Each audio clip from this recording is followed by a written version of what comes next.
December 1 तारिख सन्धार 36तम विश्व प्रसिद्ध कोणार्क महोत्सव को उद्घाटन कर मुख्यमंत्री मोहन चरण माझी।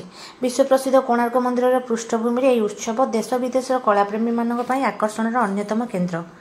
शास्त्रीय नृत्यगुड़िक केवल एक आर्ट फर्म नुहे, यह होची कला माध्यम आध्यात्मिकतार एक महान अनुभव, ईश्वर प्राप्तिर एक मार्ग बोली यह अवसर में मुख्यमंत्री कहते।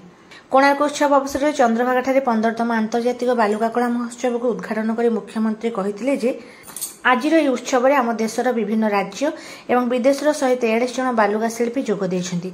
जापान, स्पेन, रूसिया, नेदरलैंड, पोर्तुगाल और श्रीलंका आदि देशर प्रख्यात बालुका शिल्पी मैंने आसिछन्ति। देश विदेश एते संख्यार बालुका शिल्पी जोग देवा एही उत्सवर लोकप्रियता प्रमाणित करुछि। एही स्वतंत्र आयोजन पई बालुका कला महोत्सवर ब्रांड आंबासाडर पद्मश्री सुदर्शन पट्टनायक को मुख्यमंत्री धन्यवाद देइथिले। एही अवसर अनुष्ठित हेतुवा सुभद्रा शक्ति मेला को मुख्यमंत्री उद्घाटन करने सहित विभिन्न स्टल बुली देखिथिले। प्रदर्शन में विभिन्न प्रकार हस्तशिल्प ऑर्गेनिक उत्पाद सहित 200 रु अधिक सामग्री प्रदर्शित होउछि। प्राय 200 रु अधिक स्वयं सहायिका गोष्ठीर माँ माने 150 स्टल रे सेमानंकर सामग्री प्रदर्शित करुछन्ति। ए अवसर उपमुख्यमंत्री प्रभाती परिडा, पुरीर विधायक सुनील महांती, पिपिली विधायक आश्रित पट्टनायक, सत्यवादी विधायक ओम प्रकाश मिश्र, काकड़पुर विधायक तुषारकांति बेहेरा, ब्रह्मगिरी विधायिका उपासना महापात्र, जिलापाल दिव्यज्योति परिडा, ओडिशा साहित्य एकाडेमी सचिव चंद्रशेखर होता प्रमुख मंच में उपस्थित थिले।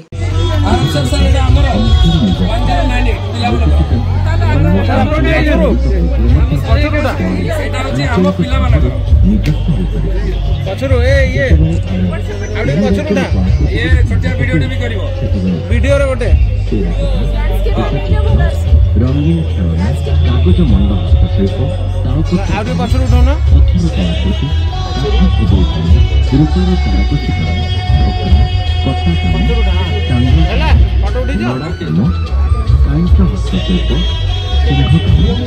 गुण हस्तशिल्प लक्ष काम शालिका हस्तशिल्प धान हस्तशिल्प शोल काम आदिवासी मानकर अलंकार लौह हस्तशिल्प आदि मन को आसे।